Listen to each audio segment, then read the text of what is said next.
Hey guys, what's going on? It's Ben here, back again today with another video. And today I want to talk about this concept that people are really split on, but it's the idea of NBA teams going all in.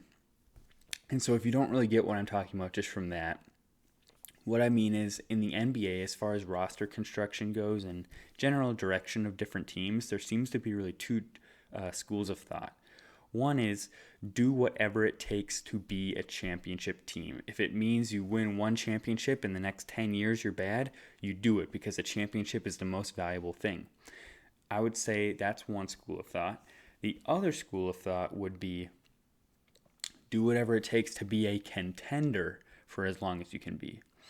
In theory, that would mean like we'd rather make the playoffs 10 straight seasons and never win it rather than go all in, win one championship, and then be out of the playoffs for the next 10 years. And I think there's merits to both ways of thinking. I think the way where you just remain a contender and never really go all in, that's much better for small market teams who, if they go all in, it can be like very detrimental to their market if they don't succeed because free agents aren't going to flock to places like Utah, Indiana, Minnesota. Um, those three came to mind really quickly. Milwaukee. If those teams go all in and fail, you're not going to be able to just recruit another free agent 2 years later. But I think it is good to go all in if you're in a relatively appealing market or a big market. For me, that's New York, Brooklyn, Miami, Dallas, Los Angeles, Chicago. I think that those teams can afford to go all in very regularly because, for instance, if you're the Lakers, you trade a lot of future picks for Anthony Davis and you get a title and it works out.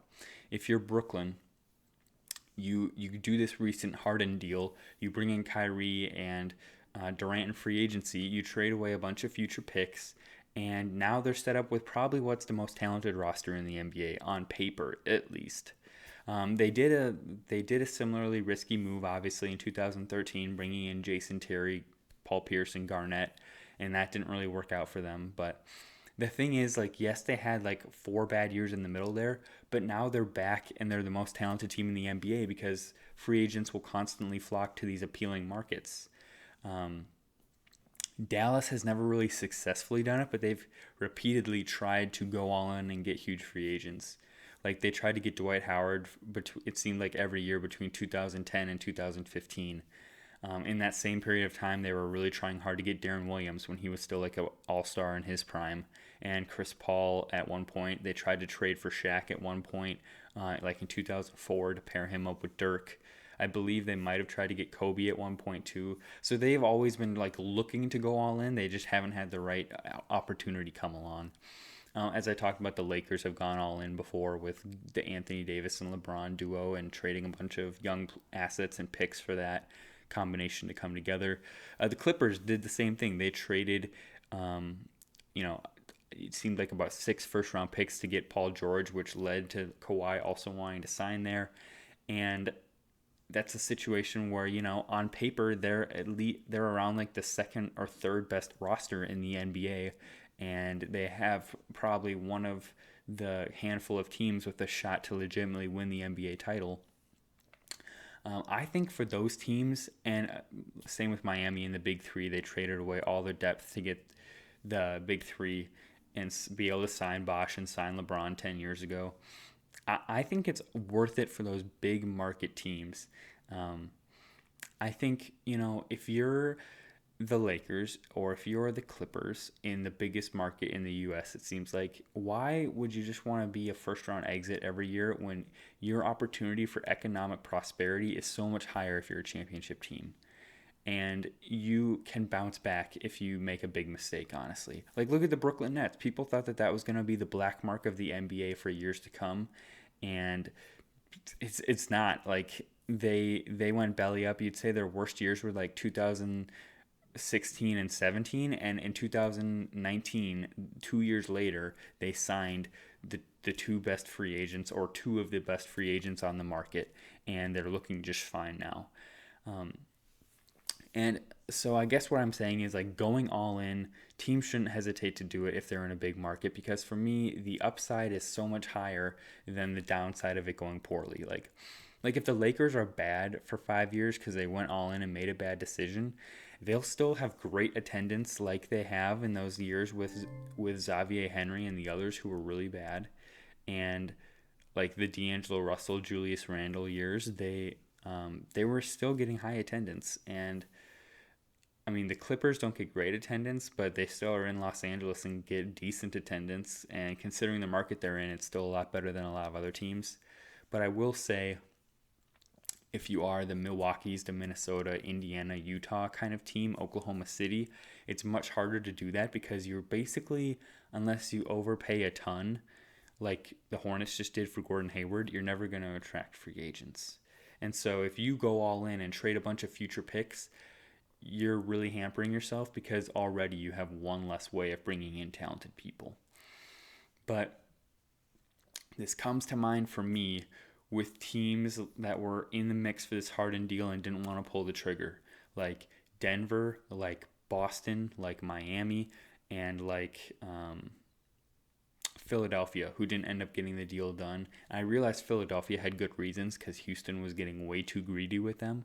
But if you're Denver or if you're Miami or if you're Boston, those are big enough markets, and well, those franchises are run well enough where you can still attract free agents, and you'll be fine if you swing big and don't totally succeed with one of these trades. And I'm just flabbergasted why these teams didn't put more into it. Like I get Boston, they didn't want to do a Jaylen Brown and Marcus Smart because they thought that was too much. But how about anything on your roster besides Tatum and Brown? Like how about Kemba, Marcus Smart, and like future firsts? I bet you something that's pretty close to what Houston got in value. They got Oladipo and future first round picks. Like you could have easily come.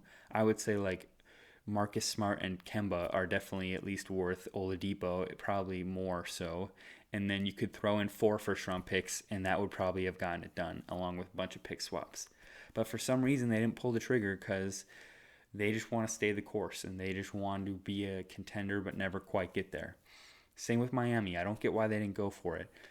And I'll get into that further in a later video I actually do today. But yeah, I think for some of these teams, they would rather be a contender every year and make the second round than go all in, risk it all for like one championship run, and then possibly risk being out of contention. You'll see with the Nets, they're betting on themselves this year and next year that they can win a title, one of the 2 years. Because if they don't, they're probably going to lose a lot of these players to free agency. Like, not a lot of them, but what I mean is the key 3 guys they could lose to free agency, and then it's all over for them. So, at least for 5 more years. But then again, they're in a huge market, so they probably 5 years after that would get more big free agents like they just did.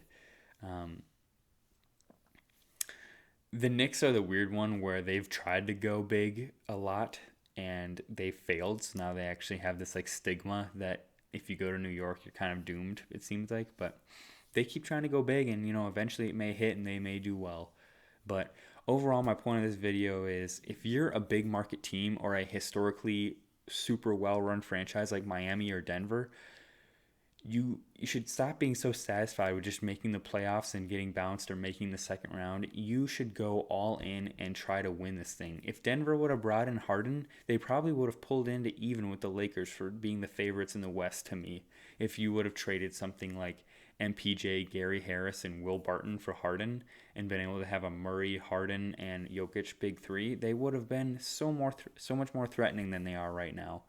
But some of these teams just aren't willing to pull the trigger, and they really need to change that mindset because, to me, a championship is worth 5 years of being bad. Just ask the Cavaliers. So that's all I got for today, guys. Hope you enjoyed the video, and I hope to see you next time. Bye.